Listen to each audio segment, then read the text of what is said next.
For centuries, the people of Argent D'Nur have worshipped the Maykrs, the angels who came to their world in its darkest hour.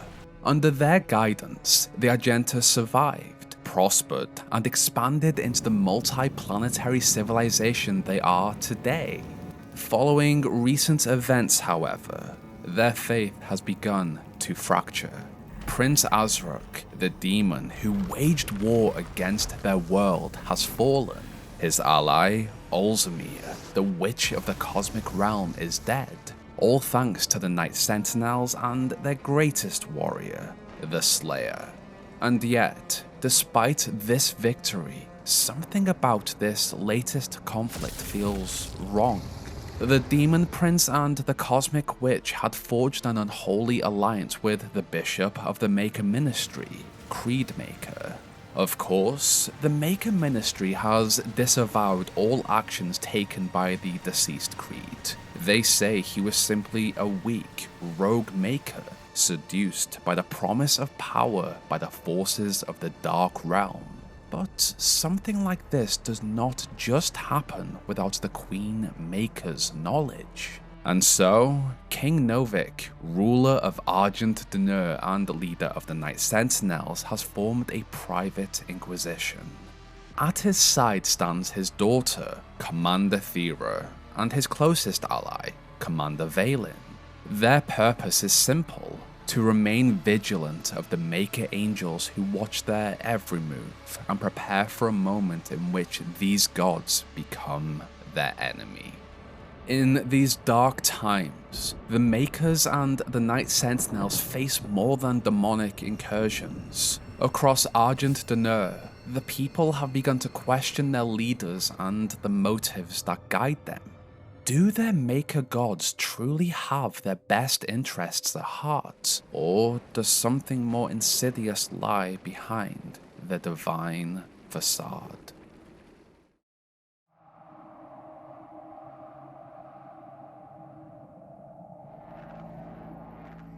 This is Urduk, the home realm of the Maykr angels and the seat of power of their ruler, the Khan Maykr.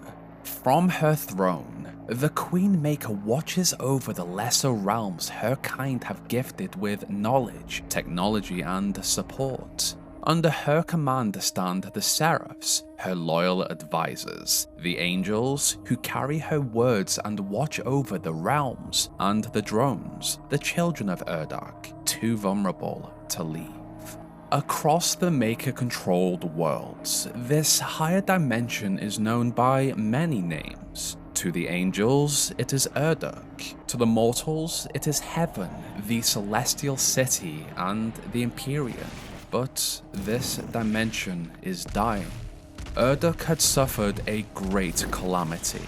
Its leader and ruler, the Father, had vanished. It was his essence that sustained both the realm and the Maykr population. Since his disappearance from the Luminarium, the Khan Maykr and all those beneath her had been left without a leader to convene with. Each Maykr possessed an extraordinary long lifespan, yet as they matured and drew closer to death, their bodies began the traumatic process of transfiguration, an awful physical and mental decline.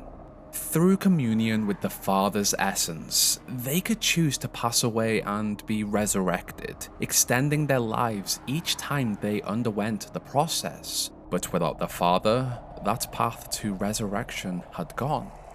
The Khan Maykr herself depended on a similar cycle. Each Khan was born from the collective Maykr consciousness known as the Singularity, a supreme being bound by destiny to rule Urduk until the next cycle began, 10,000 years later. But without the Father, this Khan had been unable to retire. She had been forced to reign through cycle after cycle, long beyond the span intended for her. In time, she too became subject to transfiguration, and as her mind deteriorated, Davoth, the Dark Lord, found a way to reach her from within his prison. He whispered the dark truths into her mind, slowly corrupting her. It was the discovery of the Dark Realm that offered her kind a future: survival. The natural energy generated there, born from the suffering of mortal souls, was immensely powerful. When combined with the essence of Argent D'Nur's first gods, the Wraiths, it sustained Urdak, the Maykr, and her angels. This power could not restore the Maker's cycle of rebirth or create a new Khan, but the resulting Argent energy kept them alive and slowed the advance of transfiguration. To sustain Urdak, however, this energy had to be produced on an immense scale, and so the Maykr entered into a pact with the Dark Lords of Hell. Together, they constructed the horrific city of Necrovol. Built through a combination of Maykr and Sentinel design, Necrovol became the primary location where the souls of the fallen were twisted, tortured, and broken down into Hell essence. The soulless husks left behind were then sent back to Argent D'Nur as demons, forced to fight in Hell's name to claim more souls to refine. The revelation of the bishop's connection to the Dark Realm had been disastrous. The Argentine population had begun to question their gods, but to the Khan, this pact had been a necessary evil, one made to ensure the survival of her kind. The refineries beneath the towers of Valturin had once been used to refine and generate wraith energy from the remains of the Ancestrals. Now, the Maykrs offered a new substance to be added to the process, presenting it as a gift to the Sentinels. What they did not reveal was the true nature of this substance. Already wary of the Maykrs, King Novik advised against the use of this new energy source, Argent energy, as more of the population grew fearful of what the future might hold.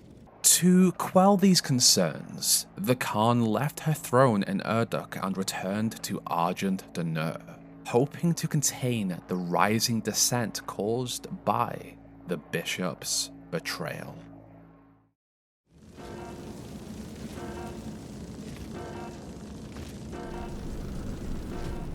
The Inquisition formed by King Novik had grown slowly over the years. At Commander Valen's request, its members established a contingency plan in case their darkest fears proved true, that their gods intended to harm them. The moment the order was given, Plan Ash, every Maykr across the Sentinel-occupied world would be considered an enemy, and the Argenta would return completely to the worship of the Wraith. Under Commander Thera, the Supreme Martial Executor, the Royal Guard and Vanguard would secure the Sentinel barracks and establish it as their primary defense. The Engineering Corps and medics would report to Commander Valen at the South Airdock Bay, where they were prepared to evacuate the Sentinel population. Anyone who failed to respond or report for Plan Ash would be considered loyal to the Maykrs and could no longer be trusted. With Plan Ash prepared, the Night Sentinels and the Doomslayer continued to defend Argent D'Nur against demonic incursions. With Hell weakened by the fall of Prince Azrok, they even adopted a more aggressive strategy, launching expeditions deep into the Dark Realm. Azrok had been chosen by the High Council to command the forces of Hell against the mortal realms and destroy the only entity Hell feared, the Doomslayer. His failure had been a major disappointment. Even so, something had come from his death. It was only when the Hell Priest Bellius, former advisor to Azrok, recovered the Demon Prince's spear and delivered it to the High Council that they discovered something they could use against the Slayer. The weapon had been forged for the Dark Realm alone. It had been fashioned to draw forth memories and buried pain, and when the Council took hold of it, they were granted a rare insight into their seemingly unbreakable enemy. When this spear pierced the Slayer during his battle with Azrok, it searched through the memories of his mortal life. It saw what had driven him to fight and what fueled his rage. a mission gone wrong and the death of a child caused unknowingly by his actions. His later ascension to godhood through the divinity machine had granted him the power to rip and tear his way through hell, unchained by mortal limits. The High Council despised the Slayer and his campaign to break the thrones of hell. The Maykr shared their hatred, for she believed this empowered human would fulfill a prophecy once revealed to her. An outlander would bring ruin to her world and her kind. But with the knowledge taken from the spear, they now believed they could contain him. They only needed a plan.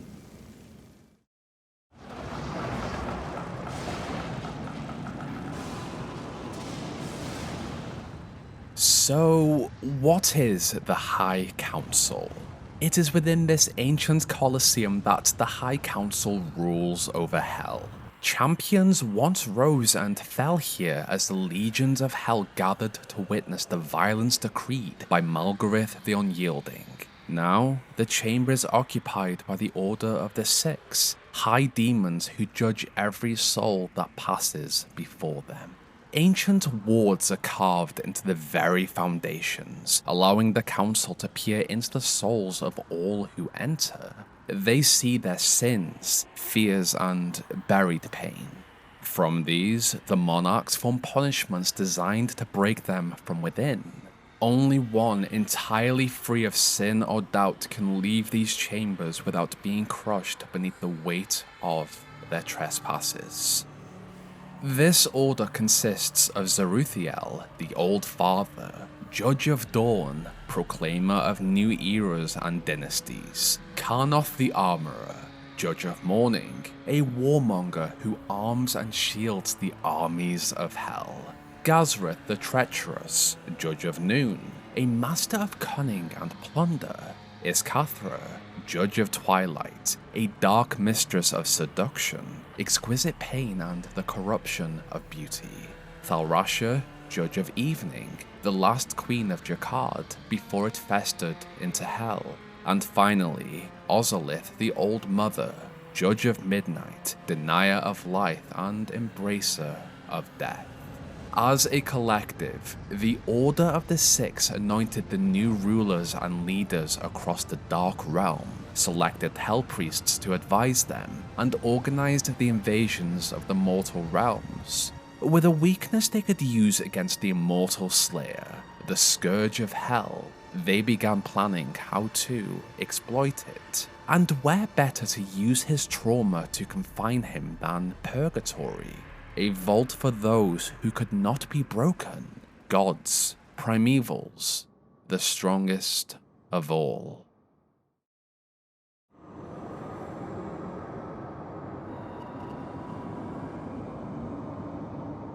This is Purgatory, a prison constructed long ago by decree of the Order of the High Council. It lies beneath the chamber of Hell's monarchs, yet no two prisoners experience it the same way. For every soul who enters, Purgatory takes on a different form, a unique instance. This vault was created by the entity known only as the Architect. After Jakad's fall from glory and its corruption into the abhorrent realm of Hell, it was the Architect who gave shape to what had once been a place of wonder.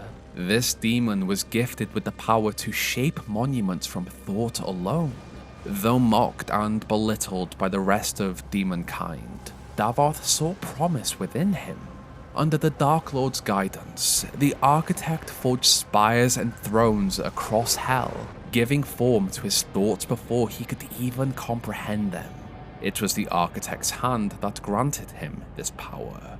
But when Davoth fell at the hands of the Father, the Architect was left without guidance. The very demons who had once mocked him later sat upon his creations and dared to call themselves kings. The Order of the Six ruled Hell and understood how the realm had been formed and structured, but they dared not give the Architect the praise he deserved. But then they called upon him. They desired a prison capable of holding those who defied death, gods, primevals, and ancients. A prison buried beneath the thrones he had crafted for them. It was through the architect's power that this place came into being. Its walls are not forged from stone or metal, but from thought and memory. Horrendous realities manifested from the sins, guilt, and wounds of the condemned.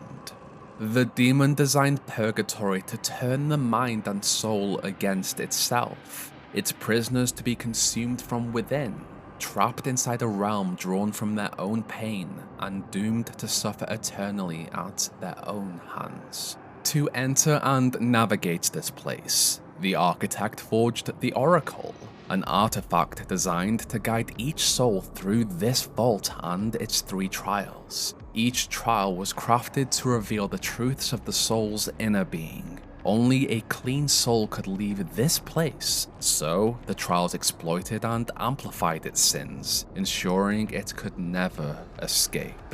The trial of the righteous forced the soul to lay itself bare before the elements and remain steadfast against the despair within. The trial of will compelled the soul to descend into madness and illusion while preserving a sound mind and unwavering purpose, navigating the despairing wails of hopelessness born from failure and betrayal. The trial of might forced the soul to wield the strength of a warrior, unbroken by the chaos of battle. To conquer death was to master the darkness within, and each trial and access to it would have shown itself differently to each soul. The completion of each trial offered a stone, each one a symbol of virtue to be placed within the Oracle. When acquired, they offered access to a gateway at the heart of Purgatory, a passage into the deepest wound of the soul, created for one purpose: to break them. Purgatory was designed to create the illusion that process through the trials would lead to freedom.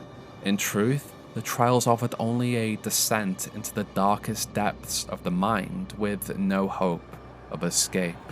The architect knew how the monarchs of hell regarded him, not as a demon but as a tool, something to shape and forge their infernal realms. He also knew that once the prison was complete, they would seal him inside it. So, he prepared. He altered the Oracle and crafted a second. Though the artifact had been designed as a key to the soul's inner turmoil, under his control it would offer absolution instead.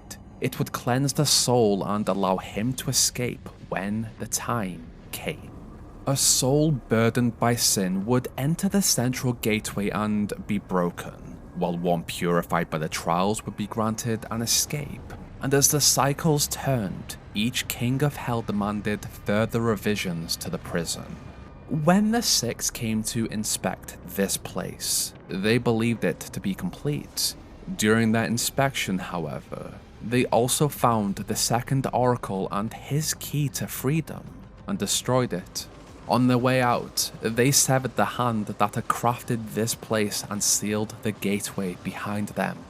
Alone in the vault, it began to work, taking shape around him from his memories and thoughts. A perfect design. It became this, the architect's Purgatory. Without an oracle to free himself from this place, the architect waited and accepted his fate as the vault manifested around him. During the first cycle, a chain spear appeared beside a well. There was no sound or light. One moment, the stone was bare. The next, the spear was there, as though it had always been. Its markings revealed the unmistakable hand of ancient Jacadian craftsmanship, forged by someone familiar with the ancient forms. He attempted to activate the blade, but the weapon recognized neither his touch nor his authority. Still, he could feel a purpose buried within it. He could not understand how such an instrument had found its way into his prison. Perhaps it was a gift from Davos. an expression of regret for what had become of his most loyal craftsman.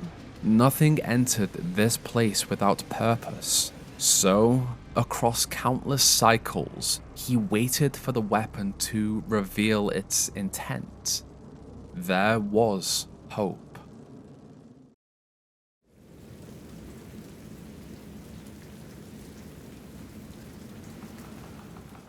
With hell weakened following Azraq's fall, the Night Sentinels took advantage of the opportunity, conducting more and more expeditions deep into the Dark Realm. With uprisings becoming more frequent across the planet, the population grew increasingly difficult to control and monitor. In response, the Khan decreed that all military action would require her personal authorization. While many of the Sentinels saw the Doomslayer as their greatest asset, a superweapon, Marok, the son of Commander Valen, remained wary of how heavily their people had come to rely on a single warrior, an outlander not from their world, fighting in a war that had never been his to fight. And interestingly enough, Marok had noticed something troubling. The hordes of demons did not assault their world when the Slayer embarked on solo missions. They seemed to follow him. The young warrior did what any good sentinel would do when he could no longer ignore his concerns. He turned to his faith. Marok confided in a priest from the Order of Daig and voiced a fear that had been building for some time. What if the Slayer had been the cause of the invasion all along? The demons had first found their way to Argent D'Nur shortly after the humans' arrival, after all. Marok was beginning to believe that this was more than a coincidence. Unknown to Marok, the Daig priests he confided in were not the allies they presented themselves to be. Their order had been founded to aid the people of Argent D'Nur and spread the teachings of their gods, once the Wraiths and now the Maykr. But the priests, in secret, no longer served the people. They served the Khan Maykr herself. They had worked alongside the Khan in her exploration of the Dark Realm. They craved the power and secret it offered, even as the realm's natural essence slowly corrupted them. And Marok, the son of a commander, could be a very valuable asset. Preying on Marok's fears of the Doomslayer, the Daig priests arranged a meeting between him and the Khan Maykr. She fed into those fears and offered him strength, enough to protect the Argentine population whenever the Slayer was absent. The strength of a true Sentinel-born warrior. And so, he trusted the priests and allowed them to perform rites that would enhance him, protect him, and shield his mind. But what he did not know was that their protection came in the form of a tether, similar to the one once used to control the Slayer. It also made him vulnerable to the same control imposed upon every Maykr. No one could refuse an order from the Khan. Then he heard her voice inside his head. Over the following weeks, Marok found himself exhausted all the time. Long stretches of his memory vanished without warning, and he even often found himself in places he had no memory of traveling to.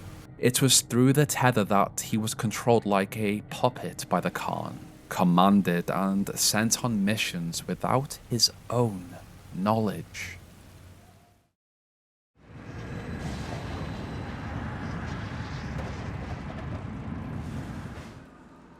When the Order of the Six reached out to the Khan Maykr and offered her a way to deal with their common enemy, the Slayer, she listened. The Unchained Predator sought to destroy every demon along with anyone who aligned themselves with Hell. For her role in this plan, all the Queen Maykr had to do was set the Sentinels on a path towards the Order of the Six. But the Khan had another plan. She had been told that, using the knowledge gained from the spear that had pierced the Slayer, the Order's wards could exploit his human regret. They could weaken him, render him mortal. The Maykr saw this as the perfect opportunity to kill him while he was vulnerable and the perfect use for Marok. He would accompany the Slayer into the Colosseum and take him out once the wards were activated. And so, having gathered intelligence about the location of the ruling monarchs of Hell, the Night Sentinels, accompanied by the Doomslayer, began another expedition into the Dark Realm. Despite still being weakened by the wound he suffered during his battle with Prince Azraq, the Slayer tracked down the Oracle, having been told it was the key to accessing the Colosseum of the Order of the Six. Following the acquisition of the Oracle, the Slayer prepared to open a portal to the Proving Grounds. Before he could enter, however, the Khan appeared to him as a hologram. She told him that, because of his acts of defiance, cities were fracturing and faith was dissolving. Because of him, the population had chosen to follow a human instead of the Maykr. The Khan demanded that the Sentinels stand with the Maykr once again, and what better way to achieve this than for the Slayer to bring Marok, a Sentinel of noble blood, with him to the Colosseum and defeat the Order of Six together. To her disappointment, Marok did not follow the Slayer into the Proving Grounds. Just a stare from the Outlander forced his subconscious to activate survival mode. As the Slayer fought his way through the demons within, the Khan wondered why the warrior had disobeyed her request and resisted her tether. She ordered her ministry to adjust it and increase its power. As a result, the tether was implanted directly into Marok's temple. In the Proving Grounds, the Slayer stood before the doors of the Colosseum and raised the Oracle to open them. Beyond, the High Council awaited him, alongside the ever-loyal Hell Priest Bellius. Through their eyes and the runes carved into the foundation of this unholy place, the monarch saw the human's pain, the sins of his past, and the weight of his suffering. As planned, they turned all of it against him, using his own torment to weaken him. Here, he had no power. The Slayer still attempted to kill the Hell Priest, but with direct control over his soul, the Order of the Six held the advantage. By decree of Zeruthiel, Bellius was rewarded for his loyalty with Ascension. He was transformed into a monstrous entity, a vessel for the will of the High Council, the Henchman. Mentally and physically weakened, his sin amplified and manifested in this chamber. The Slayer was assaulted by flashes of the darkest memory of his life as the Henchman slammed into him. In a rare moment of vulnerability, the Doomslayer was broken down and, close to death, cast into the vault below, cast down into Purgatory. Upon receiving word from the High Council, the Maykr believed their work was finished. Their enemy had been sealed away. Yet, the Maykrs remained troubled by their position within Sentinel society. The essence they had gifted the Sentinels to defend their cities was still being refused by King Novik and those who followed him. They feared an insurrection, but without the Slayer's interference, perhaps the Sentinels would learn to worship again.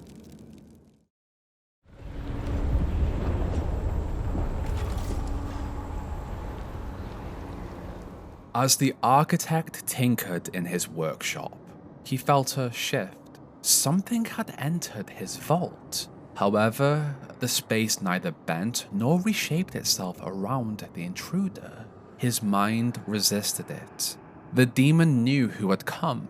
The Hellwalker, the Unchained Predator, the Beast, the only thing Hell feared.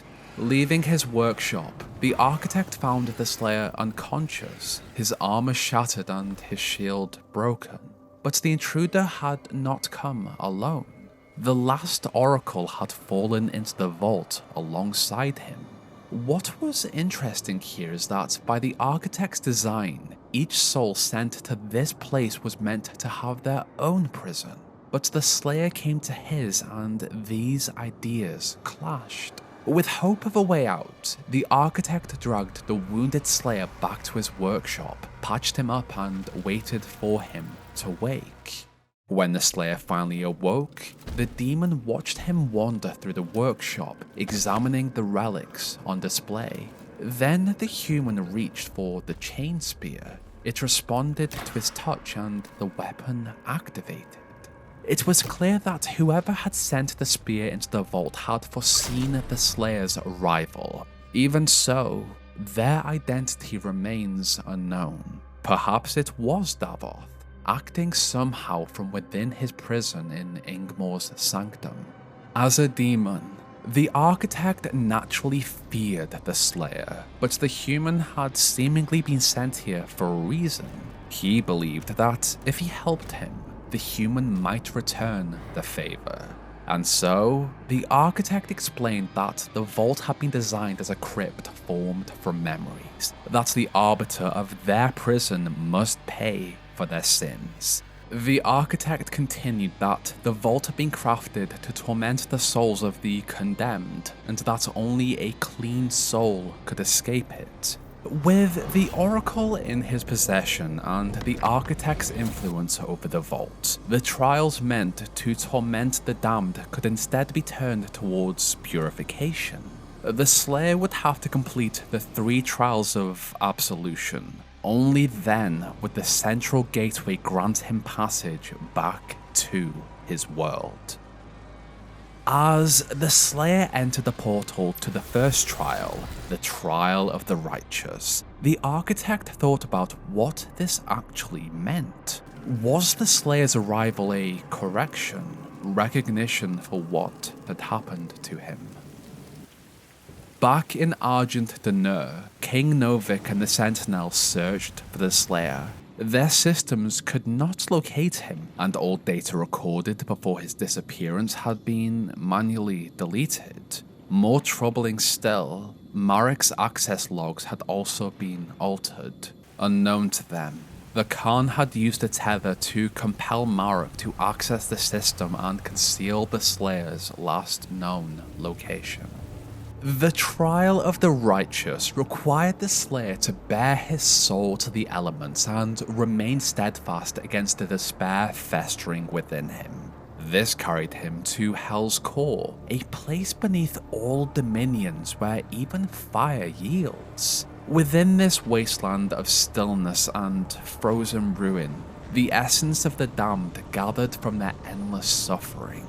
It was only fitting that the Maykrs had constructed a tower to transport this energy elsewhere, where it could be refined.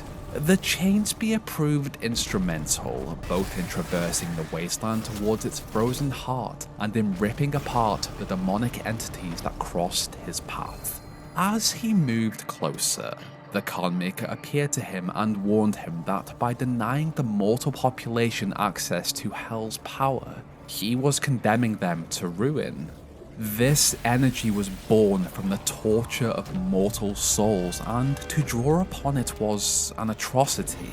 To stop the flow, the Slayer shattered the pipe transferring it and deactivated the machine. With that action, the trial was complete, and the first stone of ascension revealed itself before him. As he took the stone in his hand, he was forced to relive one of the worst moments of his life, not as a form of torment, but as an opportunity to accept what had happened and be absolved of his guilt. The Doomslayer returned to a moment long ago in his life, way back when he was a normal human, when he was once called Flynn Taggart, a corporal in the United States Marine Forces Special Operations Command. On the 10th of January 2046, back in his universe, on Earth, Taggart had been part of a counterinsurgent operation at the city's Central Memorial Hospital. There had already been some friction between Taggart and his commanding officer, Lieutenant Joshua Weems, a man who made little effort to hide his dislike for the young Marine. Despite Weems's repeated reports against him, Taggart's service had not gone unnoticed. Colonel J. Mercer recognized his value, gave him some leeway, and instructed Weems to improve their working relationship. The first stone of ascension gave him a glimpse of the moments just before he entered the hospital where it happened, and then he was pulled back to Purgatory. By the Architect's adapted influence, the Oracle had guided the Slayer into this memory and offered the opportunity not to be punished by it, but to understand what happened and be freed from the guilt. On the Slayer's journey to the second trial, he noticed several Sentinel soldiers frozen in place. Each was a soul that had arrived here following its recent death. When the human touched one of them, he witnessed one of the last things the soldier had seen. The man he touched had been an engineer, one of those working with the king to track down the missing Slayer. As they conducted their search, however, Marok lingered in the background. Because the engineer died shortly afterwards, it is likely that Marok, acting under the Khan's influence, killed him to remove the possibility of the Slayer's location being discovered.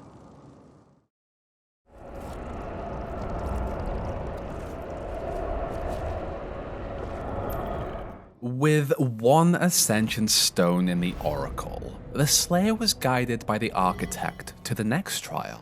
The trial of will required him to descend into the depths of madness and illusion while retaining a sound mind and a clear purpose. This brought him to the chasm of Zalgoroth, a severed fragment of the cosmic realm, adrift between worlds. It was because of the Slayer's actions that this chasm drifted. Even when the Old One slept, it gave the cosmic realm structure and connection, and when the Slayer killed it, that link collapsed. The chasm took its name from Zalgoroth, an entity known only to a few. When the cosmic realm was formed, Zalgoroth emerged alongside it, born as energy and matter coalesced within the abyss. It knew nothing but consumption, as though it had been created for one purpose alone, to destroy all that formed around it. A vessel born alongside the realm itself, destined to reset creation only when fate had run its course. To save their home realm, the Wraiths lured the creature into the depths of the void and sealed it away. The same Wraiths who later gave life to the world of Argent D'Nur after escaping the cosmic realm. There, within the void, Zalgoroth still waits. Should he ever fully awaken, he will bring about the collapse of entire universes. Within this fractured chasm, the Doomslayer ripped and tore apart the demonic and cosmic entities that occupied it. His path of slaughter eventually led him to the second Ascension Stone. As he closed his hand around it, his mind was pulled back once more to the mission.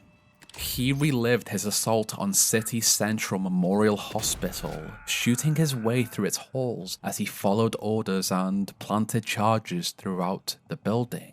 Then, just as abruptly, he was back in Purgatory.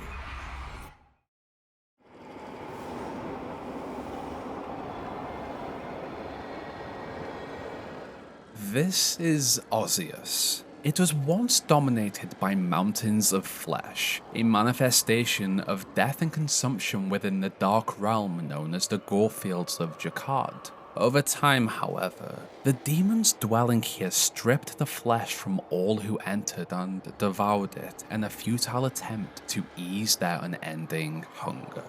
Now, only endless dunes of bone and sand remain, with the city of Ozius standing at its center. It was here that the Slayer arrived to face his third and final trial. The trial of might required him to prove his worth by wielding the strength of a warrior, to conquer death, to control the inner darkness. As he moved among the unfortunate souls wandering these skeletal wastes and studied the intricate carvings etched into bone, the Slayer discovered the final Ascension Stone and closed his hand around it. As he gripped the stone, he relived the final moments of that awful mission. The charges activating, and the child who had hidden in the pediatric ward now standing in the doorway with a toy rabbit clutched in her arms. Despite his best efforts to save her, the charges detonated, killing her in the blast. The disaster at City Central Memorial Hospital shattered the Marine. He was burdened not only by the guilt of killing a child, but by the betrayal that followed. His commanding officer, Lieutenant Joshua Weems, attempted to blame him for the catastrophe, alleging that Taggart had committed negligent homicide through reckless disregard for the civilians inside the hospital. In reality, Lieutenant Weems had failed to fully review the intelligence concerning the civilian presence or relay those details to Taggart before the mission began. At least 12 civilians had died because of the detonation of the insurgent weapons cache, something that could have been prevented if Weems had just done his job properly. When Taggart returned to headquarters and discovered that Weems had not only withheld information that could have saved lives, but also intended to place the blame on him, he struck his commanding officer. The truth behind the operation was subsequently buried, and Taggart was subjected to a psychological evaluation. The evaluation found severe indicators of combat-related PTSD and survivor's guilt connected to the losses sustained during the operation.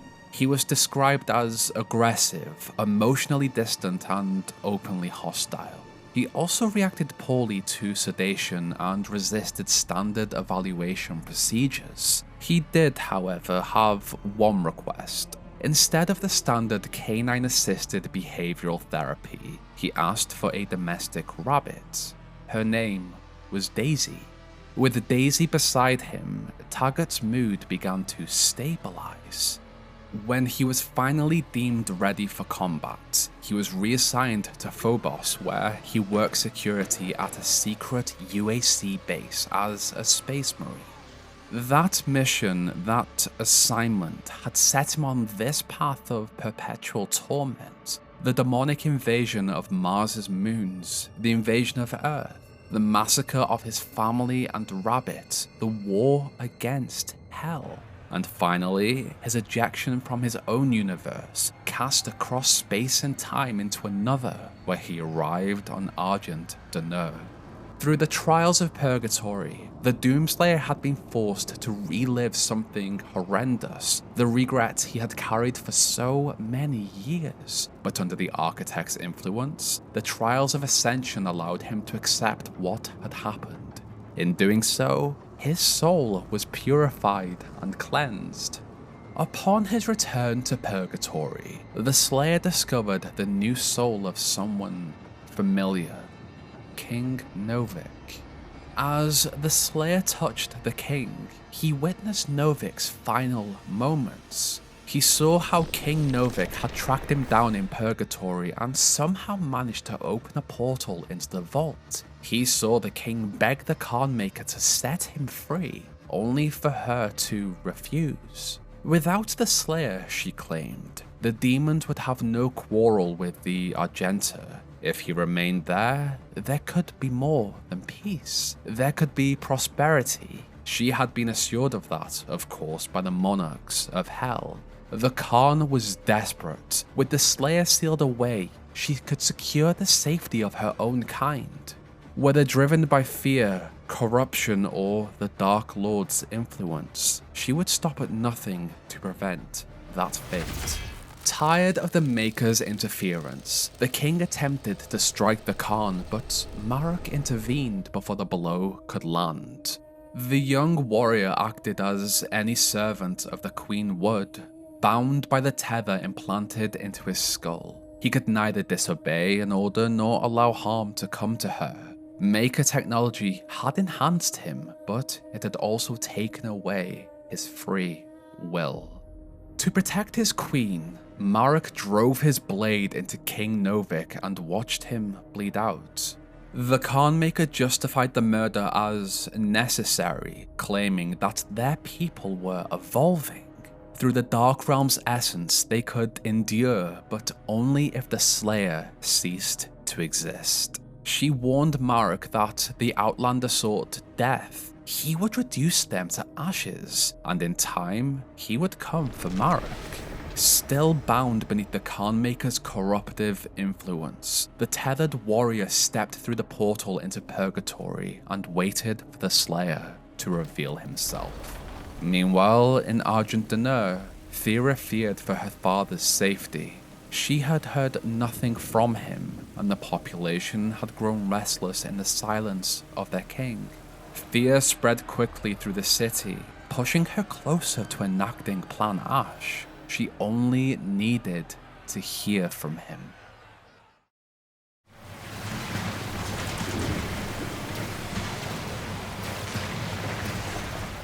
As the Slayer returned to the center of Purgatory with the Ascension Stone of Might, he found Marok waiting for him, enhanced by the Maykrs. To prevent the Slayer from leaving, Marok destroyed the podium that held the Oracle, the conduit sustaining the gateway, and charged towards the Outlander. The Slayer did not want to fight Marok, but he had no choice. Blinded by the Khan's light and her whispers in his head, Marok threw everything he had at the Slayer, but it was not enough. Each time he fell, the tether pushed his body to rise and fight again until he was broken.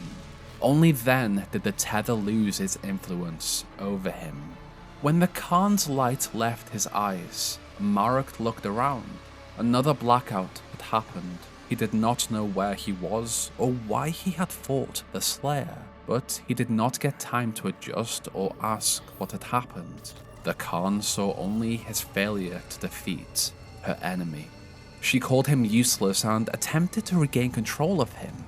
As the tether was reactivated and pushed to full power, Marok resisted the influence and screamed in pain. In this moment, he had a choice. He could black out again or refuse to be a puppet any longer. With only seconds to spare, Marok, the son of Commander Valen, pulled out a sentinel knife and stabbed the tether. He used the last of his free will to end his life, so that he could not be used against his own people again. The Architect had watched the Slayer fight his way through Purgatory and all its trials. With all three stones claimed and a potential ally secured for the war to come, he put his skills to use, preparing the Slayer for what awaited him in Argent D'Nur. In his workshop, the Architect took the Slayer's broken armor and reforged it, repurposing its remains into something new. He fused the three Ascension Stones into one and implanted the result into a new suit, the Praetor suit. Imbued with the Slayer's humanity and his cleansed soul, realized through pain, the Praetor suit granted him the ability to open portals. With it, he left Purgatory behind. As for the Architect, he felt something he had not known for some time: hope. He had feared the Slayer, yet had still chosen to save him, guide him through the trials, and use Purgatory to grant absolution rather than suffering.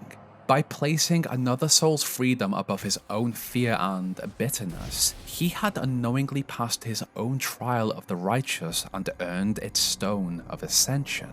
2 trials remained, but with the Oracle to guide him, escape was finally possible.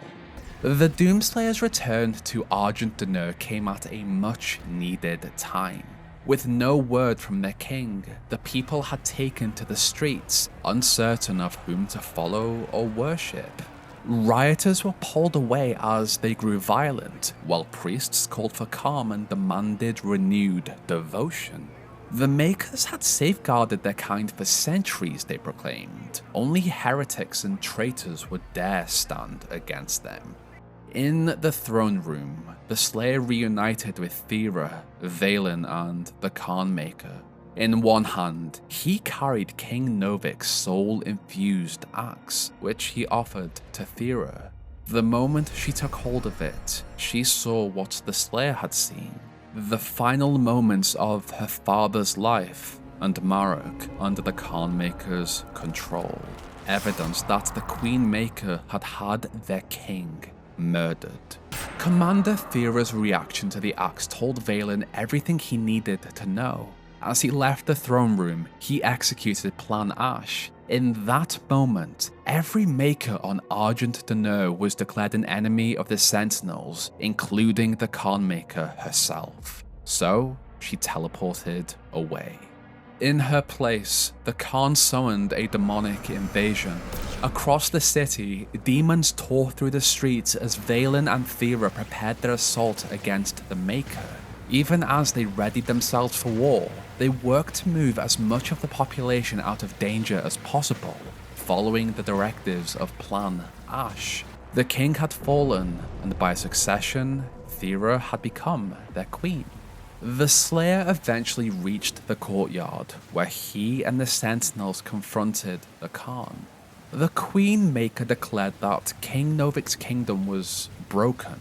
Hell could not be defeated, she claimed, but it could be controlled. As its new master, she could offer them salvation. The Slayer refused, yet, whether out of fear or genuine belief in her words, some of the Night Sentinels stood down and accepted her offer.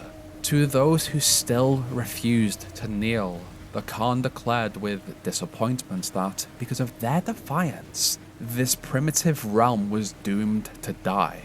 As she departed with the Night Sentinels who had chosen to follow her, she summoned the henchman, hoping it would defeat the Slayer once again.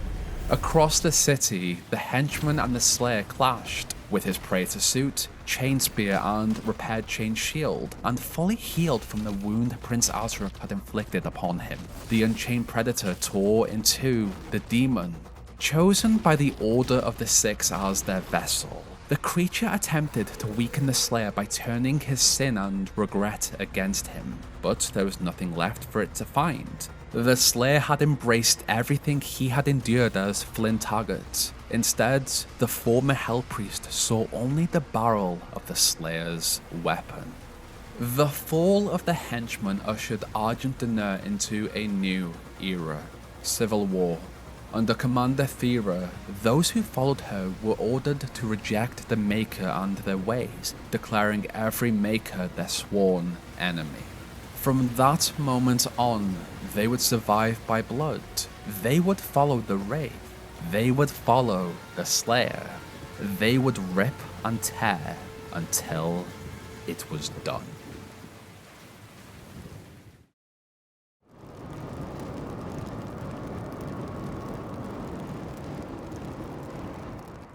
The revelations uncovered during the Doomslayer's journey changed Argent D'Nur forever. This is the aftermath. The Maykrs' retreat, combined with the forced loyalty of the Night Sentinels, plunged the realm into a full-scale civil war. On one side stood those who returned to the worship of the Wraith. On the other were those who renounced their oaths to Sentinel royalty and allied themselves with the Maykr. In the years that followed, the Maykr-aligned Sentinels surrendered themselves to the Argent energy offered by the Khan. Even death granted them no release. When they fell, they were denied finality, resurrected through the power of hell and remade as marauders. Demonic knights created for the sole purpose of hunting down the Slayer and the remaining Night Sentinels. When the Slayer returned to Purgatory sometime later, he discovered a note left behind by the Architect. It suggested that the demon had passed the final two trials and returned to Hell. He asked the Unchained Predator to remember who had aided him, who had restored his weapons, and who had refined him. The Architect urged him to walk the halls of hell once more and destroy his enemies, but asked that he be spared from the rage he still carried. Among the denizens of hell, the Architect was no longer ignored or mocked. Instead, they gave him a new name, the Wretch, the entity who had helped the Scourge of Hell escape and continue his ravenous rampage across their realm. It is also said by some that the Doomslayer discovered the location the Wraith had sealed away Zalgoroth and destroyed the creature.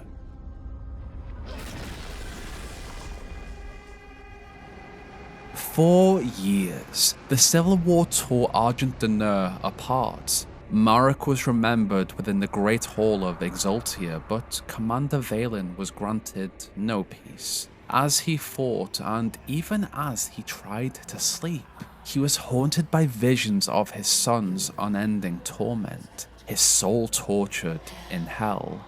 Then the Dags reported a significant surge in essence activity within the barren lands of hell, in a place reconnaissance forces had named Necrovol. If the Night Sentinels could expose the truth and prove that the Maykr was acting against the people of their world, perhaps the Civil War could finally be brought to an end. And that is where Revelations comes to an end. However, we know what happened next. The Night Sentinels discovered a hell factory within the city of Necrovol, built through the combined designs of the Maykrs and the Sentinels. Upon their return to Argent D'Nur, the Night Sentinels confronted the Maykrs, but nothing changed. Seeking to eliminate the constant threat posed by the Sentinels and the Doomslayer, the Dag priests, under the Khan's command, feigned loyalty to the warriors and manipulated Valen. They offered the commander the chance to resurrect his son, to stop his torment in exchange for betraying the Night Sentinels and his Wraith gods. He accepted. Because of Valen's betrayal, the sleeping wraiths of Argent D'Nur were taken by the Maykrs and their essence was extracted to generate more Argent energy. The Night Sentinels were given a mission into Hell to bring down the Soul Spire of Necrovol, but once they entered the Dark Realm, the priests sealed the passage behind them and left them stranded. Trapped in Hell with no way home, the Night Sentinels were hunted and slaughtered one by one. In the end, only Commander Valen, who had become known as the Betrayer, and the Slayer remained. The Slayer fought as he always had, but the demon priests of the Blood Temples laid a trap within the tombs of the Bloodkeep. They brought the temple crashing down upon him, and in his rare moment of weakness, sealed him inside a cursed sarcophagus where he would remain dormant for many years. What became of Commander Thera, the Order of the Six, and the Wretch is unknown. Without the Night Sentinels, Argent D'Nur fell. Entire fragments of the realm were swallowed by Hell itself as the Dag priests, corrupted by the essence they had consumed, revealed their true nature to the population as Hell priests. Many years later, the Maykr took Marok's heart and used it to create and control the Icon of Sin, a fearsome titan forged from the essence of mortal suffering. To sever the Khan's control over the creature, the Slayer drove the very knife Marok had used to end his own suffering into the heart. So much transpired during the dark ages of Argent D'Nur that its consequences reached out across the mortal realms, Urduk and Hell. Yet, this chapter of the Doomslayer's life was only one small part of a far greater story.